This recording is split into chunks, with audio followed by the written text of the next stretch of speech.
Bonjour et bienvenue à toi dans ce nouvel épisode de la systémique du bonheur. Je te retrouve aujourd'hui en solo pour cet épisode un peu spécial puisqu'on va se parler d'un sujet et surtout sous un angle qui est inhabituel.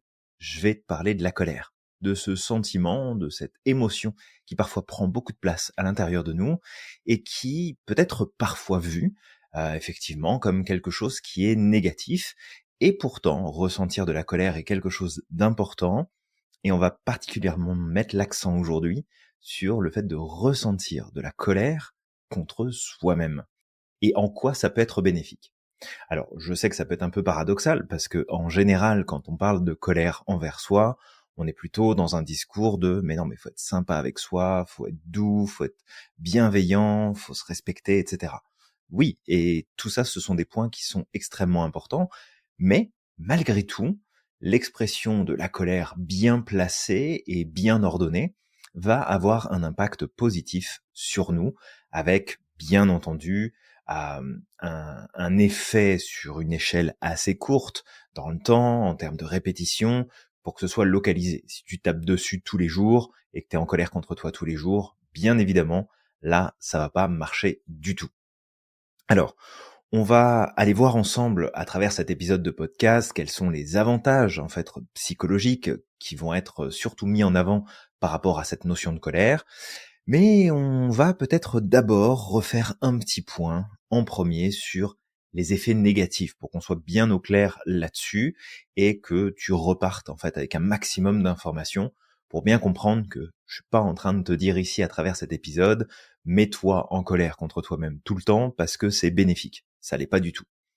En fait, lorsque la colère prend trop de place, lorsqu'elle est trop présente, eh bien, il peut y avoir différents effets psychologiques. Ça dépend en fait de ton profil de départ, ça dépend en fait comment est organisé ton quotidien et ce que tu fais d'habitude. Mais clairement, si c'est trop répété et si c'est une stratégie qui est trop présente dans ta vie, eh bien les effets négatifs seront là. Alors je te donne ici quelques points clés. D'abord, il y a le phénomène de l'auto-dévaluation. C'est-à-dire que la colère envers toi-même peut t'emmener à t'auto-dévaluer et à diminuer ainsi ton estime de toi. Donc, en général, les personnes qui se critiquent sévèrement et de façon répétée peuvent développer, en fait, au fil du temps, eh bien, une image plutôt négative d'elles-mêmes, ce qui ne va clairement pas les aider pour la suite. Et dans cette configuration-là, bah, tu te doutes bien, en fait, que bah, la colère envers soi-même, elle va pas avoir un effet positif. Ensuite, il y a un point qui est intéressant sur l'expression de la colère qui prendrait trop de place, et toujours envers soi-même, hein, pas envers les autres, bah, c'est que ça peut conduire à l'isolement social. En fait, les personnes qui se critiquent beaucoup vont avoir tendance à s'isoler, vont avoir tendance à se mettre de côté et peuvent en fait rencontrer des difficultés à créer des relations qui sont saines, qui sont positives, et en fait de s'engager dans des relations sociales qui vont les nourrir. Donc, c'est certain que si tu laisses trop de place à la colère, surtout envers toi-même, alors après il y a celle envers les autres, c'est encore autre chose, mais de vraiment comprendre que ça peut t'amener à de l'isolement social, à faire des choix, en fait, qui viendraient te mettre de côté sur comment est-ce que tu te connectes, comment est-ce que tu te lies aux autres, quelle place tu prends dans un groupe ou dans la société de manière générale. Alors l'autre point qui est important à prendre en compte aussi, c'est toute la notion d'anxiété et de dépression. En fait, l'idée, c'est que plus tu vas avoir un discours critique, autocritique excessif qui prend trop de place, plus en fait tu augmentes les risques de développer des troubles anxieux, des troubles dépressifs. Donc ça, c'est un fait. Ce qu'on va également observer, c'est que chez les personnes qui vont avoir un discours très critique envers eux-mêmes, qui vont beaucoup être en colère contre eux-mêmes, qui vont beaucoup se juger, se critiquer, bah c'est aussi des personnes chez qui on va retrouver dans leur historique personnel, eh bien des parents ou des proches de la famille ou des éducateurs qui ont eu des abus verbaux vis-à-vis d'eux quand ils étaient enfants, et en fait ils reproduisent un schéma en fait avec lequel ils sont déjà à l'aise, mais ça veut pas dire que c'est une bonne chose que de le reproduire. L'autre point qui va ressortir, si jamais on va trop loin avec la colère envers soi-même et qu'on l'utilise pas de la bonne façon, eh bien, c'est de développer des sentiments de culpabilité et de honte. En fait, ces émotions sont particulièrement difficiles à gérer et peuvent mener à tout un tas de comportements autodestructeurs. Et le fait d'entretenir de la colère et d'exprimer de la colère envers soi et de vraiment s'auto-critiquer, se juger, pousser plus loin, bah, ça augmente ces problématiques et ça amplifie en fait les comportements inadaptés, ça augmente les réactions inadaptées et ça emmène en fait dans un circuit qui est pas du tout bénéfique et positif pour nous. Enfin, si on devait résumer l'impact négatif de la colère sur nous, bah, il y a aussi ce côté de l'impact sur notre psychologie de manière générale, notre santé mentale de manière générale. En fait, avoir de la colère envers soi-même, c'est quelque chose qui est tout à fait naturel et on va voir ensemble en quoi ça peut être quelque chose de bénéfique. Mais trop répété, en trop grande quantité, en trop grande intensité, et surtout positionné de la mauvaise façon, parce que il y a des sujets sur lesquels on pourrait se mettre en colère contre nous-mêmes qui n'ont pas lieu, et peut-être que parmi les sujets sur lesquels on est en colère, il y en a où ça vaut le coup d'être en colère, parce que ça amène tout un tas de choses derrière et on va s'en parler. Donc, globalement, quand on parle d'autocritique et surtout ici de la colère envers soi exprimée, ce qu'il faut noter, c'est que si elle est mal utilisée, mal placée, trop récurrente, trop importante, ça aura des conséquences négatives sur notre santé mentale et physique. Donc, le mieux, c'est d'éviter le plus possible. D'accord ? On est au clair là-dessus. Encore une fois, je suis pas en train de faire ce podcast pour te dire, toi qui m'écoutes, que, tu sais, on te dit n'importe quoi, que la colère c'est pas grave et puis qu'elle a toute sa place et qu'en fait tu peux lui donner plus d'importance et tu peux lui donner de la place dans ta vie tous les jours. Pas du tout, mais vraiment pas. Ça, c'est pas le discours que je veux tenir avec toi aujourd'hui. Donc ça, c'est la mise au point que je t'invitais à faire au départ. On regarde le côté négatif, et maintenant qu'on a ça, on va aller voir le côté positif. Alors, je sais que ça peut paraître paradoxal, mais je vais ici te donner des informations et des éléments, et je t'invite vraiment à y réfléchir et potentiellement à essayer pour voir qu'est-ce que ça fait pour toi aussi. Parce que il y a des choses à comprendre, c'est que les théories qu'on développe en psychologie, elles sont là pour répondre à grande échelle, ou alors à des catégories de personnes spécifiques qui rencontrent des challenges, des situations données. Donc, ce que je te donne ici, c'est ce qui ressort d'études, c'est ce qui ressort des observations et de ce qu'on peut faire ou pas faire. Mais selon notre profil, selon notre manière de fonctionner, on va aussi rapidement découvrir si la théorie qui est mise en avant et qui semble se vérifier sur tout un tas de personnes, est-ce que ça se valide aussi pour moi? Donc je t'invite vraiment à prendre cette information, à la mettre en application pour la tester et voir où est-ce que ça t'emmène. Mais tu verras que beaucoup, le sens que tu mets dans l'expérience de colère envers toi-même va aussi définir ce que tu vas en faire, va aussi en fait te guider dans une direction ou une autre en fonction de ce que tu souhaites vivre, faire, obtenir de cette expérience-là. Alors, voyons maintenant, c'est quoi les caractéristiques bénéfiques, pour quelles raisons, en fait, se mettre en colère contre soi-même, ça peut être plutôt pas mal. Le premier point, qui est relativement une évidence, c'est que ça augmente la conscience de soi. En fait, être en colère envers soi-même, c'est avant tout le signal que quelque chose doit changer. Et en fait, cette colère, lorsqu'elle s'exprime, si on sait l'interpréter, elle peut nous aider à identifier les comportements, les décisions, les choix, les modes de fonctionnement qui ont mené à des situations négatives. Et en fait, ça nous aide à prendre conscience que, ok, ça, je ne veux plus le faire, je ne veux plus vivre ça, je ne veux plus arriver à ce résultat-là, parce qu'en fait, ça m'aide à prendre conscience de mes erreurs et à m'améliorer. Donc tu vois, juste cette première dynamique-là, c'est vraiment de comprendre que la colère en soi, elle est ni bonne ni mauvaise, comme n'importe quelle émotion. Elle a un message à te transmettre, et si tu sais écouter ce message et l'utiliser à bon escient, tu peux te rendre compte assez facilement ici, juste avec cet exemple, que quand tu es en colère contre toi-même, c'est que tu prends conscience qu'il y a quelque chose qui marche pas. Donc tu pousses plus loin cette réflexion. Tu pousses plus loin pour comprendre qu'est-ce que je veux changer, qu'est-ce que je veux modifier. Pour certaines personnes, se mettre en colère contre soi-même, c'est une source de motivation pour changer. Et cette source de motivation, elle peut être très forte parce que c'est un moteur en soi qui est très fort. Ça génère beaucoup d'énergie, ça développe beaucoup de force à l'intérieur de nous. D'ailleurs, quand on est en colère, on est capable de faire tout un tas de choses. D'accord? On est capable de taper plus fort, de se défendre plus fort, de subir et de résister de façon plus intense à tout un tas de choses. Donc, physiologiquement parlant, c'est pas forcément une mauvaise chose.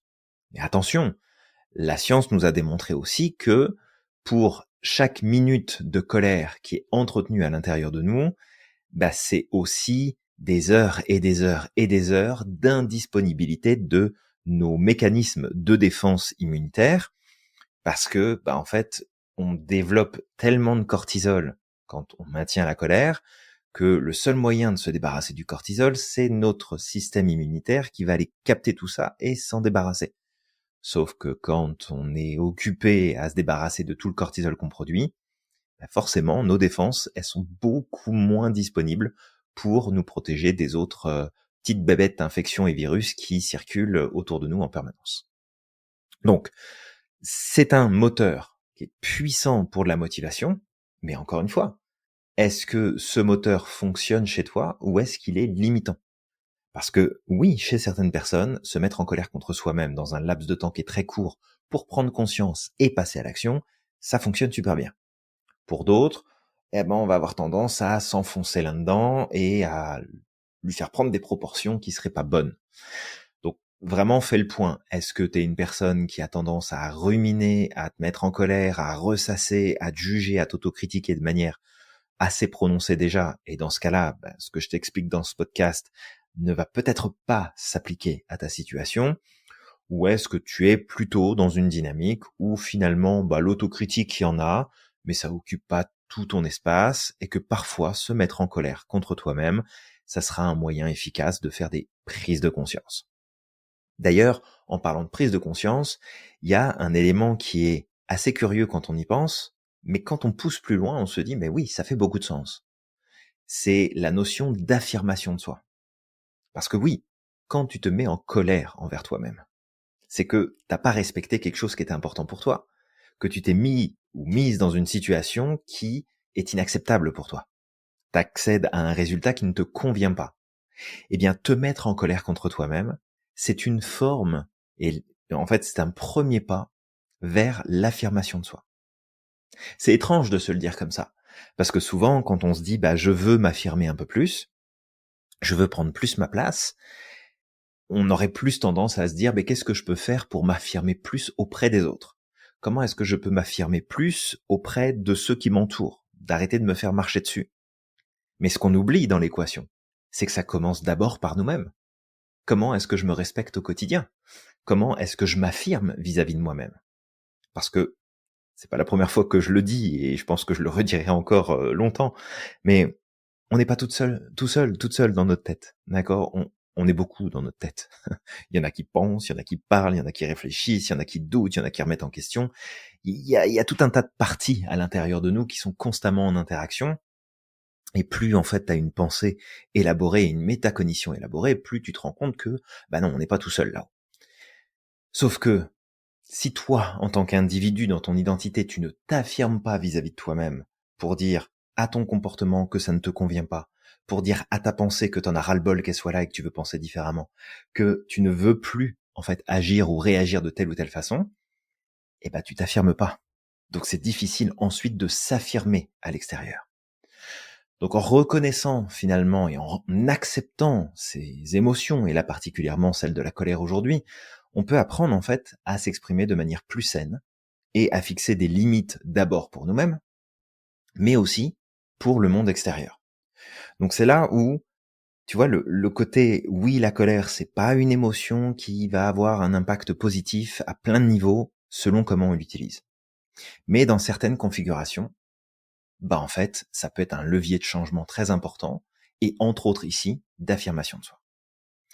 Ça va naturellement jouer sur ton développement personnel, Parce qu'en fait, quand tu as de la colère envers toi-même, c'est aussi un catalyseur pour te décider à changer quelque chose.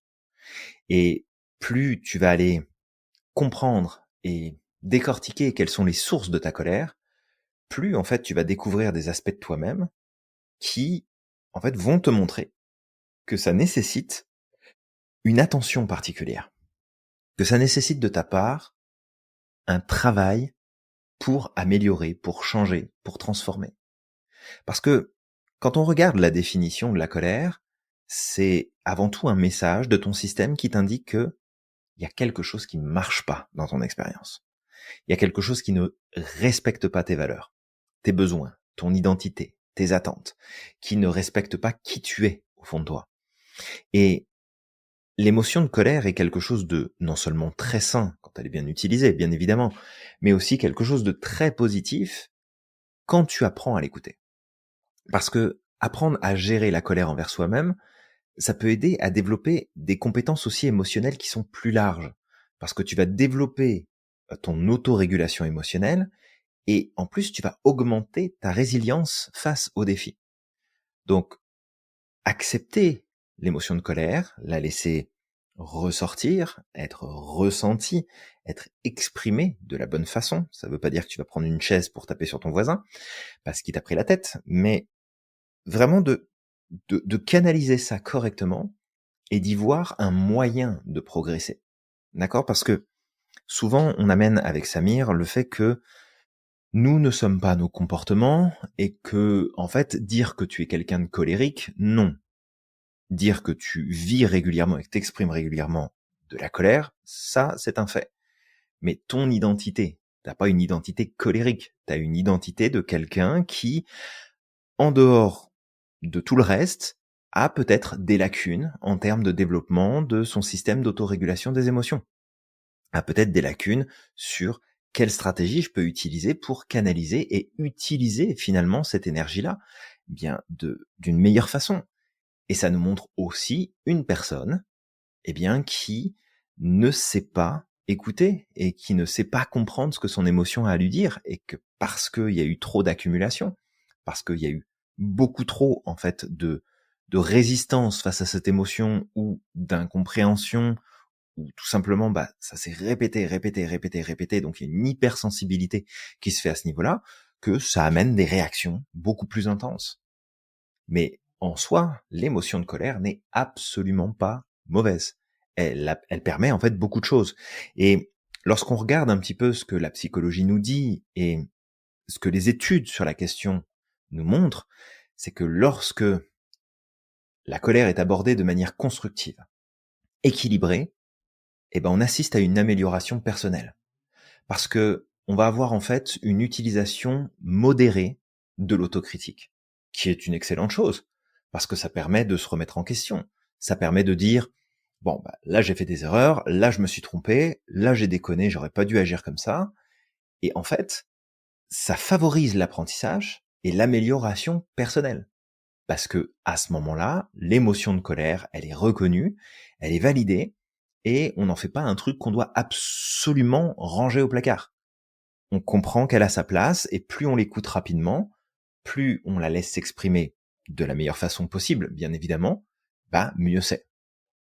Conscience de soi, on en a parlé, la motivation, ça va jouer aussi, et puis ça va aider aussi à calmer un petit peu l'ego, parce que se mettre en colère contre soi-même, dans de bonnes conditions, bien évidemment, ça favorise une certaine forme d'humilité et d'ouverture, en fait, aux autres, d'ouverture aux expériences, d'ouverture au feedback. Parce que peut-être que quand t'as quelqu'un qui vient te voir sur un élément que t'as produit, un travail que t'as rendu, et qu'on te dit, ouais, mais bon, ça marche pas, ça c'est pas vraiment ce qui était attendu, peut-être que tu ressens de la colère. Parce que tu avais des attentes, parce que tu pensais avoir bien fait, parce que tu avais besoin que ce soit parfait et en fait ça ne l'est pas. Et ta colère, elle est juste en train de te dire, ok, il y a un décalage entre ce que j'attendais, ce que je pensais, ce que je croyais qu'il allait avoir, ce qui se produit, et ce décalage entre les deux, le feedback que tu reçois déclenche cette colère-là. Mais t'as le choix derrière. Tu peux te taper dessus pendant les 6 prochains mois en disant que t'es nul et que t'y arrives pas et que c'est toujours pareil, et d'avoir une colère monstre envers toi-même et du coup de flinguer ton estime et ta confiance, pardon. Ou bien tu peux dire, ok, bah là je me sens vraiment en colère contre moi-même parce que j'ai pas pensé à telle chose et j'ai pas vu ça et là-dessus j'ai été trop vite. Mais cette autocritique-là, elle est pas là pour te descendre. Elle est là pour enrichir ton expérience et surtout t'amener des prises de conscience. Et ce que je veux t'inviter à faire ici, c'est que tu prennes conscience que c'est avant tout ta conscience qui te parle à toi-même et qui te dit « regarde là mon coco ou ma cocotte, comme tu veux. Là, tu t'es planté. Là, t'aurais pu mieux faire. Là, t'aurais dû faire différemment. Qu'est-ce qu'on peut en apprendre et comment est-ce qu'on fait pour la prochaine fois? Comment est-ce qu'on fait pour progresser? » Parce que le risque, c'est toujours pareil, c'est que tu boucles en fait sur ton sentiment de colère, c'est que tu boucles là-dessus et que en fait tu tombes dans la culpabilité, que tu tombes dans la honte, que tu tombes dans les regrets, que tu tombes dans tout un tas de choses. Et en fait, c'est vraiment pas le principe. Donc, là où je veux t'amener, je pense que tu as compris, c'est que la colère, elle est pas mauvaise. La colère, elle a toute sa place. La colère, tu peux l'exprimer et surtout, tu peux l'utiliser. Mais si toi qui m'écoutes à cet instant, tu sens que c'est un sujet qui est un peu sensible pour toi et que t'es pas sûr d'être en mesure de l'utiliser positivement, eh bien, je t'ai préparé une petite liste de choses que tu pourrais faire de façon à mieux gérer cette situation. Mais avant d'aller plus loin dans ce court épisode de podcast, je t'invite à liker, à commenter, à partager et surtout à t'abonner si ça n'est pas déjà le cas. Tu nous mets un petit commentaire pour nous dire qu'est-ce que tu as pensé de ce podcast, qu'est-ce que tu en as appris et peut-être aussi nous dire tiens, j'ai adoré tel épisode, est-ce que vous avez prévu de parler de tel épisode? N'hésite surtout pas à nous partager tes attentes et tes envies car c'est avant tout pour toi, pour vous qui nous écoutez depuis maintenant presque, je pense on doit être à 170 épisodes, peut-être même un peu plus d'ailleurs. J'ai perdu le compte, mais vraiment de nous partager tes envies, ce que tu as envie de voir explorer, ce que tu as envie d'avoir comme avis, comme pensée qu'on pourrait te partager sur tel ou tel sujet, ça nous fera le plus grand plaisir.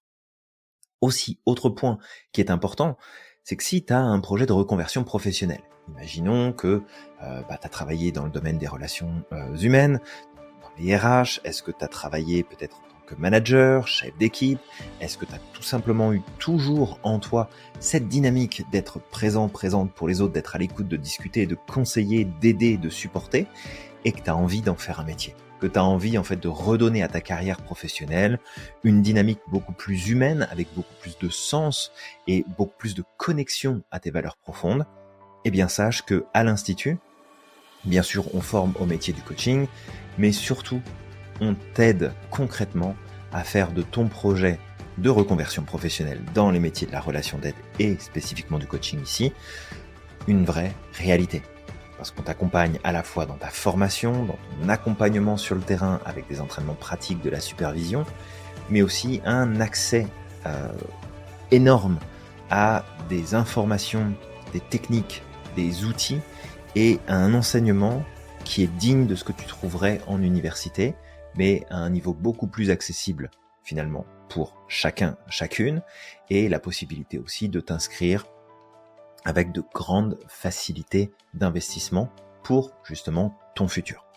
Donc si tu as la moindre question, si tu as envie de te reconvertir, si c'est un projet qui te tient à cœur, c'est pas compliqué. Tu cliques sur le lien qu'il y a en description, tu nous contactes, que ce soit par Messenger, par WhatsApp, par mail, par notre formulaire sur le site web, peu importe, tu as tous les moyens de nous contacter, ça nous fera vraiment plaisir de discuter de ton projet, de voir si on est les meilleures personnes pour pouvoir t'accompagner dans tout ça, et si c'est le cas, te présenter en détail ce qui t'attend dans ton programme de formation et de certification officielle au titre de coach et de spécialisation, que ce soit en PNL, en hypnose, en sophrologie ou encore en psychologie positive. Alors voilà, petit moment pub terminé, n'oublie pas de cliquer, d'accord, liker, commenter, partager, très très important. Là, ce que je vais te donner, maintenant, c'est des petites astuces, c'est des petites clés. Je t'invite à les tester, surtout les mettre en application, pas juste les garder dans un coin de ta tête. Donc, t'en prends une, t'en prends deux, t'en prends trois, tu les testes autant que tu veux. Et tout ça, c'est pour éviter justement que tu tombes dans une escalade négative de colère envers toi-même, parce que c'est important de développer des stratégies qui sont constructives, qui sont saines et qui vont t'aider justement à faire de la colère, surtout la colère envers toi-même, une alliée profonde. Alors, premier point que je te partage ici, c'est la notion de compassion, l'autocompassion. En fait, c'est une compétence qui peut être apprise et renforcée. Si jamais tu connais pas du tout ça, tu peux la développer. Et l'idée, c'est d'être à l'écoute de toi-même, sans jugement ni dévalorisation. Alors tu vas me dire, oui mais attends, quand je me mets en colère, je me juge. Non, tu peux te juger à la suite de la colère que tu ressens envers toi. Mais l'idée, c'est de pas tomber dans le jugement ni l'autocritique inutile. C'est de dire, je suis en colère parce qu'il y a eu telle chose et telle chose qui ne respecte pas mon envie, mon désir, mon attente, mon besoin, ma valeur. Mais j'ai pas besoin pour autant d'en rajouter une couche avec des termes envers moi-même comme je suis nul, je sers à rien, j'ai pas de valeur, je suis complètement con, c'est complètement débile, je suis vraiment trop ceci, trop cela, ou pas assez ceci, pas assez cela. En fait, l'autocompassion, c'est vraiment de dire je suis à l'écoute de moi-même, j'écoute ce sentiment de colère que j'ai envers moi, je le comprends, mais j'en profite pas pour me taper dessus. Alors, il y a plusieurs choses qu'on peut faire. Déjà, c'est de se dire si jamais j'avais un ami ou une amie qui se mettait en colère contre elle-même, qu'est-ce que je voudrais lui apporter? Comment est-ce que je pourrais soutenir cette personne dans cette situation qui semble être difficile, challengeante, pour qu'elle soit plus bienveillante avec elle-même? Et ça, c'est une stratégie qui fonctionne très bien, parce que on est souvent plus en mesure d'avoir de la compassion et de la bienveillance envers les autres que pour nous-mêmes. Si je sais le faire pour quelqu'un d'autre, alors j'applique cette même stratégie pour moi-même. Attention, il faut pas ici que ce soit une excuse pour te remettre encore plus en colère parce que tu n'y arrives pas. Ok? C'est vraiment de voir que c'est un apprentissage et que si tu le connais déjà mais que tu l'utilises pas assez, tu vas le renforcer. D'accord? C'est vraiment un process qu'il faut répéter, qu'il faut reprendre, qu'il faut recommencer.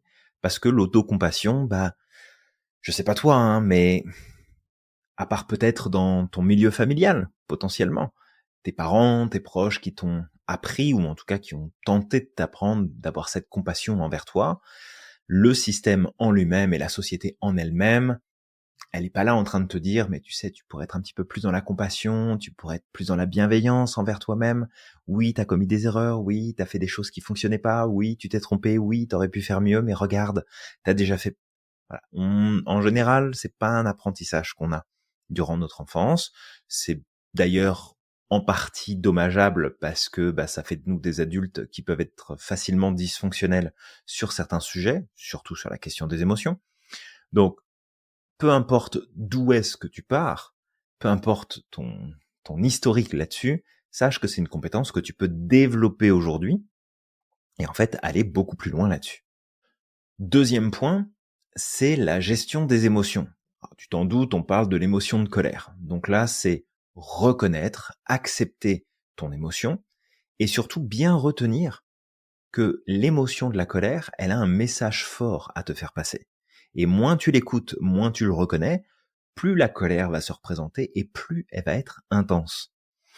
Donc tu as tout intérêt à graver dans ton esprit la définition de ce qu'est la colère. La colère, c'est l'expression d'un inconfort plus ou moins important qui te montre qu'il y a un écart entre tes attentes, tes envies, tes besoins, tes valeurs qui ne sont pas respectés, validés ou reconnus. Et avoir de la colère envers toi-même, c'est tout simplement parce que tu as fait, tu as dit, tu as pensé, tu as choisi quelque chose qui a créé un décalage entre ce que tu attends, ce que tu veux, ce dont tu as besoin, tes valeurs, tes critères personnels que tu n'as pas respectés, que tu n'as pas validé, que tu n'as pas reconnu toi-même à ce moment-là. Si tu gardes cette définition-là, c'est beaucoup plus facile en fait de développer ton système d'autorégulation émotionnelle. Et le principe d'autorégulation émotionnelle, c'est quelque chose qui est essentiel à comprendre parce qu'il y a personne qui va gérer tes émotions à ta place. D'accord? Il y a personne qui va le faire à ta place. Il y a que toi qui peux développer ça. Et dans les stratégies de régulation, en fait, il y a plein de choses. Tu peux faire de la pleine conscience, tu peux écrire, tu peux réprimer les émotions. C'est pas forcément la meilleure des stratégies. Tu peux les transformer, tu peux les sublimer, les transformer en autre chose. Tu peux aussi simplement les définir et les comprendre. Et là, un petit peu la stratégie que moi je t'invite à appliquer ici, si jamais tu l'as pas encore testé et que tu as envie de voir si ça fonctionne pour toi, c'est de reconnaître ton émotion de colère, de la nommer et de partir à la recherche consciente et volontaire de, en fait, de quoi j'ai besoin, de quoi j'aurais eu besoin dans cette situation-là, qu'est-ce que j'attendais, quels sont les critères que j'avais établis, quelles sont les valeurs que j'aurais aimé plus respecter moi-même, puisqu'on est sur la colère tournée vers soi. Si jamais c'est de la colère que tu as tournée vers quelqu'un d'autre, bah c'est quelle est la valeur que l'autre n'a pas respectée. Hein, tu comprends, c'est le même principe. Mais vraiment d'être dans cette dynamique, dans cette optique, où plus tu vas faire ça, plus tu vas t'entraîner à faire ça, plus en fait tu vas avoir des nouveaux automatismes de régulation et et en fait ça s'applique sur toutes les émotions. Alors bien sûr, l'émotion de peur, de tristesse, de frustration, d'inquiétude, tout ce que tu veux, ça ne porte pas le même message, bien évidemment. Là, on se parle du message de la colère, cet écart qu'il y a entre ce que t'attends et ce qui se passe. Donc si tu intègres ça, bah déjà t'as fait un grand pas. Vraiment, t'as fait un grand pas de progression. Troisième stratégie que j'ai envie de te partager ici, c'est change ton discours interne. En fait, t'as le droit d'être en colère vis-à-vis de toi-même. Et c'est pas ça le problème. D'accord? C'est aussi une partie du message que je veux te faire passer, c'est que c'est ok d'être en colère envers toi-même. Il y a aucun souci là-dessus. Ce qui est problématique, c'est tout le discours que tu vas tenir autour et tout ce qui va, en fait, entraîner les choses dans une dynamique qui va être encore plus négative, qui va entretenir, tu sais, ça va faire comme un cercle vicieux qui va s'auto-alimenter. Mais ton discours interne, il faut que tu le changes. Si tu as de l'autocritique, si elle n'est pas mesurée, si elle n'est pas pertinente, ben, il faut que tu le remplaces par un discours interne beaucoup plus positif et encourageant. Parce que une fois que ta colère s'est exprimée, t'as plus besoin de la vivre.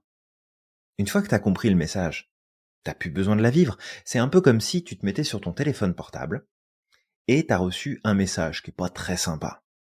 Bon, bah tu l'écoutes une fois. Tu l'écoutes éventuellement une deuxième fois parce que t'as pas tout compris. Allez, tu l'écoutes une troisième fois pour que tu puisses prendre des notes et plus rien oublier. Mais je veux dire, à un moment donné, ton message, tu l'écoutes plus. T'écoutes plus ton répondeur. Tu reviens plus dessus.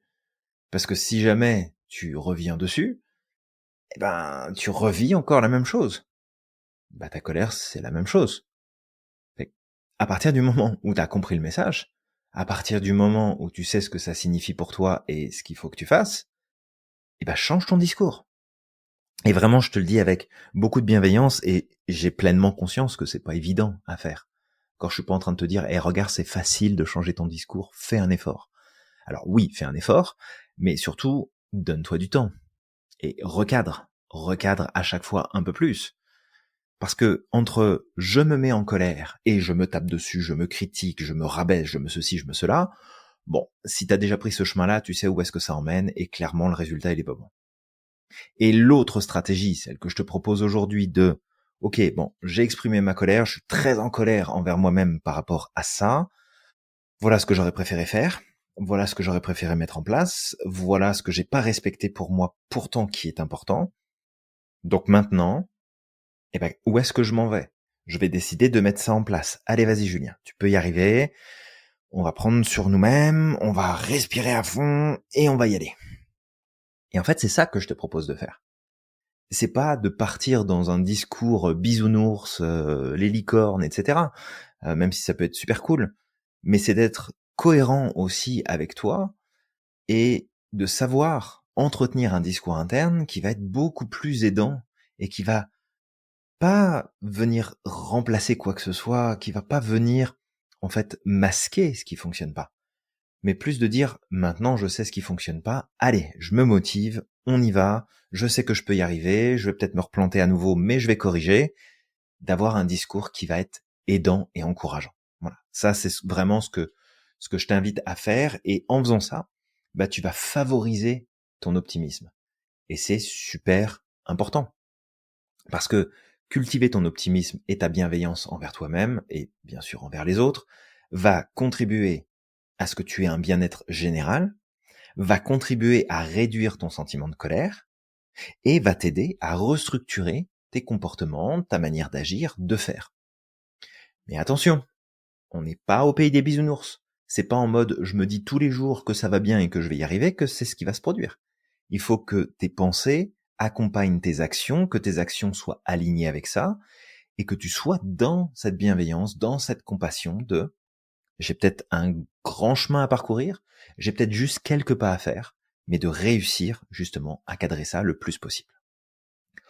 Enfin, dernier point que je pourrais te partager ici, parce qu'on pourrait encore se parler de plein de choses comme d'habitude, mais c'est d'aller chercher du soutien. Donc si jamais tu sens que la colère prend trop de place et que seul tu n'arrives pas à en venir à bout, que seul tu n'arrives pas à déterminer des stratégies pour pouvoir en sortir, eh ben en fait reste pas seul. D'accord? Tu as les thérapies comportementales et cognitives, donc les TCC, qui peuvent être super intéressantes et vraiment bénéfiques si jamais tu ressens beaucoup de colère envers toi-même. Mais tu as aussi des programmes spécifiques comme le Mindful Self Compassion, donc le MSC, qui en fait c'est des programmes pour développer ton autocompassion et réduire ta colère envers toi-même pour que petit à petit, en fait, tu reprennes le pas. Alors, tu peux faire de la méditation de pleine conscience, bien évidemment. C'est toujours un outil qui est très conseillé et qui est très efficace. Je ne peux que te conseiller de faire de la sophrologie et d'être accompagné, justement, dans des exercices de sophro, que ce soit en individuel ou en groupe sur cette thématique-là. Et puis, bien entendu, si tu as besoin, comme tu le sais, au sein de l'Institut, on a des super professionnels qu'on a eu le plaisir de former et de certifier, qui peuvent t'aider grandement dans cette dynamique pour que tu puisses prendre du recul et que tu puisses aussi avoir des résultats mesurables rapidement sur ta gestion des émotions, ta gestion de ce sentiment de colère, de cette émotion de colère envers toi-même, et d'avoir en fait des comportements, des attitudes et des réactions qui sont beaucoup plus adaptés. Donc l'idée, c'est de pratiquer l'autocompassion, la gestion des émotions de manière saine, de changer ton discours interne et de rechercher un soutien professionnel si jamais tu en ressens le besoin pour que tu puisses éviter l'escalade par rapport à ça. Donc ça, c'est les points que j'avais envie de te partager. Garde bien en tête que la colère, elle n'est pas seulement négative, elle a aussi plein de bienfaits. C'est un outil efficace pour atteindre des objectifs. Ça permet, dans des situations notamment complexes, d'augmenter la motivation et la persévérance et de faire des choix, de passer plus facilement à l'action. C'est aussi souvent un mélange d'émotions positives et négatives. Et en fait, la colère peut favoriser ton bien-être. Mais pas les refouler, parce que sinon ça prend encore plus de place, les exprimer, les comprendre et leur donner la place qu'elles méritent. Donc voilà, j'espère que ce que je t'ai partagé là aujourd'hui va t'inspirer, t'intéresser, va t'éclairer sur ce sujet de comment notre colère en fait peut être quelque chose de positif, surtout quand elle est adressée sur nous-mêmes, comment on peut la transformer. Si tu as la moindre question là-dessus, ça me fera plaisir de te répondre et de te redonner des précisions si jamais tu le souhaitais. Sinon, comme d'habitude, je t'invite à nouveau à liker, commenter, partager, faire passer le message autour de toi pour inspirer les autres. Et on se retrouve très très bientôt dans un prochain épisode. Donc, comme j'ai l'habitude de te le dire, n'oublie pas à quel point t'es magique et que t'as le pouvoir de réaliser absolument tout ce que tu souhaites. Et je te dis à la prochaine.